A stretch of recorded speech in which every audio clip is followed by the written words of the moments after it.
السلام علیکم ورحمۃ اللہ وبرکاتہ. الحمدللہ والصلاة والسلام علی رسول اللہ وعلی آلہ وصحبہ ومن والاه. نبی کریم صلی اللہ علیہ وسلم کے اخلاق و آداب سکھانے کے سلسلے میں ایک واقعہ آپ کے پیارے صحابی و شاگرد حضرت خوات ابن الجبیر بیان فرماتے ہیں. وہ فرماتے ہیں کہ میں رسول اللہ صلی اللہ علیہ وسلم کے ساتھ سفر میں تھا اور ابھی میں نے جلد ہی اسلام قبول کیا تھا. ایک جگہ رسول اللہ صلی اللہ علیہ وسلم نے پڑاؤ فرمایا مرہ زہران کے مقام پر جو اب وادی فاطمہ کہلاتا ہے.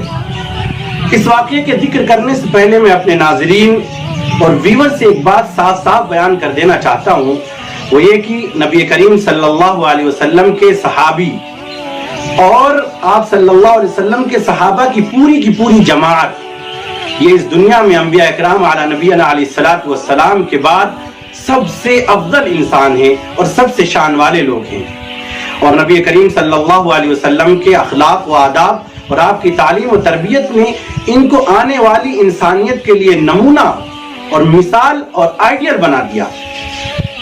چونکہ صحابہ اکرام رضوان اللہ تعالی علیہم اجمعین بھی بشر ہیں، انسان ہیں، لہذا خطا اور غلطی بعض صحابہ رضوان اللہ تعالی علیہم اجمعین سے کبھی سرزد ہو گئی، لیکن یہ غلطی اور خطا اس پر یہ قائم نہیں رہے، بلکہ اللہ رب العزت سے ایسی توبہ کی کہ ایک صحابی کی توبہ کے بارے میں سیدنا محمد رسول اللہ صلی اللہ علیہ وسلم فرماتے ہیں لَقَدْ تَابَ تَوْبَةً لَوْ قُسِّمَتْ بَيْنَ أُمَّةٍ لَوَسَعْتُهُمْ. اگر میرے اس صحابی کی توبہ کو ایک قوم کے اوپر ایک امت کے درمیان تقسیم کر دیا جائے تو سب کی مغفرت کے لیے کافی ہو جائے گی.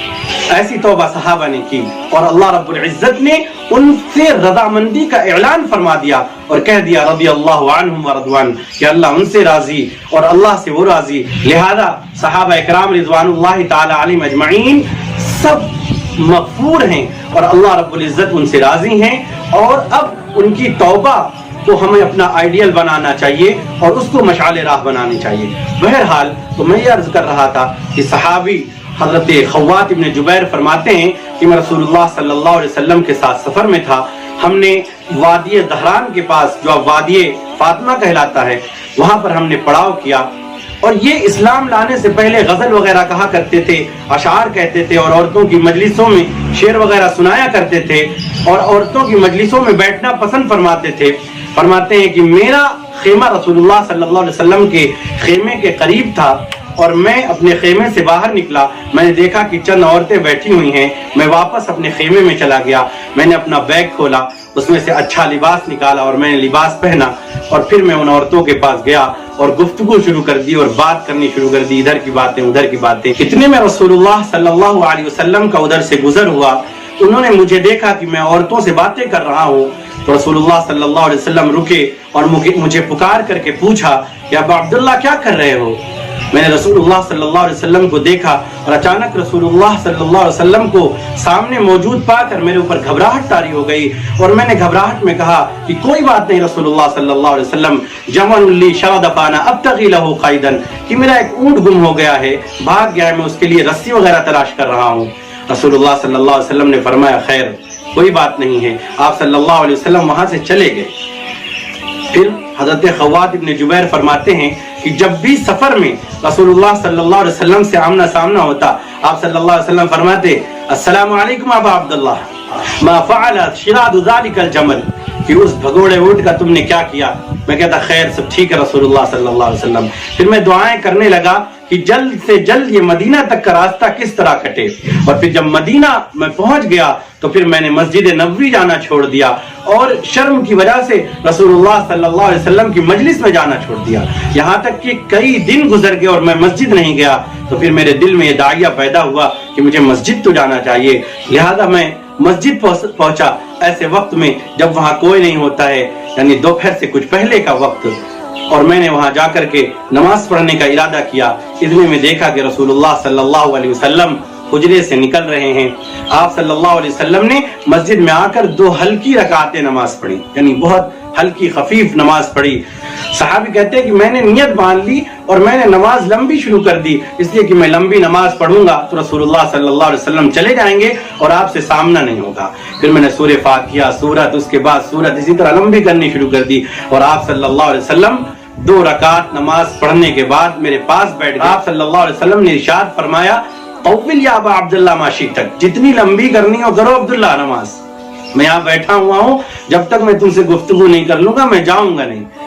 صحابی کہتے ہیں کہ میں سمجھ گیا کہ رسول اللہ صلی اللہ علیہ وسلم جانے والے نہیں ہیں، لہذا انہوں نے نماز میں تھوڑی سی جلدی کی اور سلام پھیرا، اور کہتے ہیں صحابی کہ میں نے ارادہ کر لیا تھا لأبرئن صدرہ، کہ میں نماز کے بعد آپ سے اعتذار کروں گا، آپ سے معافی مانگوں گا اور آپ کے سینے کو ٹھنڈک پہنچاؤں گا.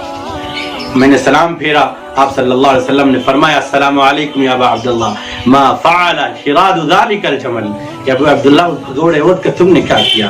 میں نے کہا واللہ الذی بعثک بالحق یا رسول اللہ، کہ اے اللہ کے نبی اس ذات کی قسم جس نے آپ کو حق کے ساتھ بھیجا ہے کہ میرا اسلام لانے کے بعد کوئی اونٹ بھاگا ہی نہیں. مطلب یہ میں جو وہاں عورتوں کے پاس بیٹھا تھا یہ میری پہلی غلطی تھی اسلام لانے کے بعد، اب اللہ کے نبی میں ایسی غلطی نہیں کروں گا.